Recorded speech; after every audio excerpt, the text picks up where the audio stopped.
नवी मुंबई के कलंबोली में प्रधानमंत्री नरेंद्र मोदी के उत्तम स्वास्थ्य और दीर्घायु की कामना को लेकर भव्य महाआरती का आयोजन किया गया। श्री मायक्का मंदिर में आयोजित इस धार्मिक कार्यक्रम में बड़ी संख्या में श्रद्धालु, कार्यकर्ता और स्थानीय नागरिक शामिल हुए। इस अवसर पर भाजपा विधायक गोपीचंद पड़तकर और पूर्व मंत्री सदाभाऊ खोत ने महाआरती कर प्रधानमंत्री के स्वास्थ्य एवं दीर्घ जीवन के लिए विशेष प्रार्थना भी की। कार्यक्रम में लोगों ने उत्साहपूर्वक भाग भी लिया है।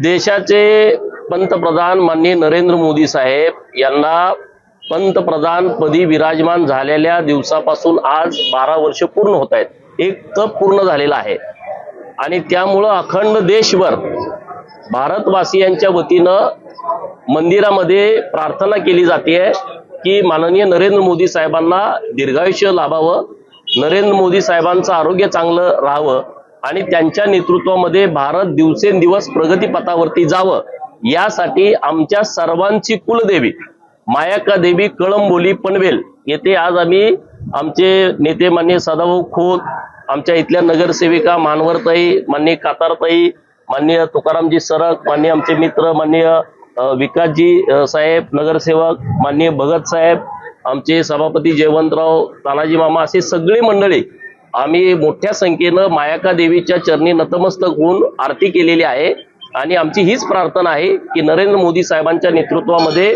भारत महासत्ता व्हावी आणि त्यासाठी लागणारे सर्व आशीर्वाद मायक्का देवीनी माननीय नरेंद्र मोदी साहेबांना द्यावेत। ज्या दिवशी माननीय नरेंद्र मोदी साहेब पंतप्रधान झाले त्या दिवशी आपल्याला आठवत असेल पहिल्यांदा त्यांनी संसदेच्या पायऱ्यावरती नतमस्तक झाले आणि त्यांनी स्टेटमेंट केलं की माझ्यासाठी सर्वात पवित्र मंदिर म्हणजे संसद आहे, माझ्यासाठी सर्वश्रेष्ठ ग्रंथ आहे तो डॉक्टर बाबासाहेब आंबेडकर साहेबांनी दिलेलं संविधान आहे। हे माननीय नरेंद्र मोदी साहेबांचं वाक्य आहे आणि या भारतातली 125 कोटी तेव्हाचं स्टेटमेंट हे माझ्यासाठी कुटुंब आहे आणि त्यांना आम्ही पुढे घेऊन जाण्यासाठी प्रयत्न करू।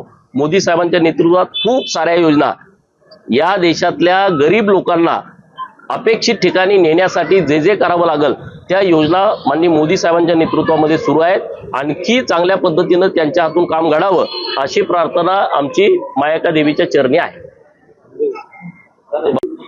या देशामध्ये आदरणीय नरेंद्र मोदींच्या रूपानं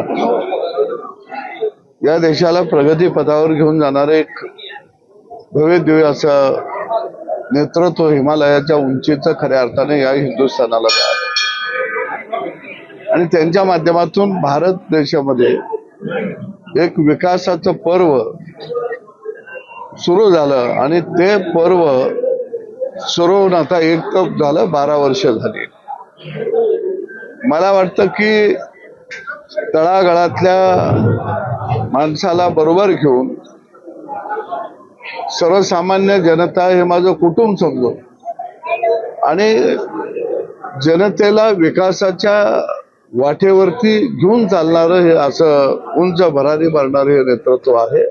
आज त्याला 12 वर्ष झाली म्हणून मायक्काच्या मंदिरामध्ये माझे सहकारी आदरणीय गोपीचंद पडळकर साहेब आणि त्यांचे सर्व सहकारी आम्ही परमेश्वराजवळ मायक्काजवळ त्यांना दीर्घायुष्य, चांगलं आरोग्य आणि हा भारत देश स्वावलंबन आणि प्रगतीपथावर जाण्याच्या दृष्टीनं खऱ्या अर्थानं त्यांच्या हातून एक मोठं काम घडावं अशी प्रार्थना आज देवाच्या चरणी आम्ही केली।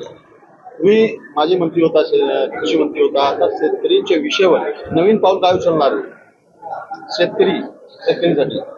एक आहे की यावर्षी पर्जन्यमान कमी आहे असा हवामान शास्त्रज्ञ विभागाचा अंदाज आहे, परंतु शासनानं त्या दृष्टीनं पावलं उचललेली आहेत।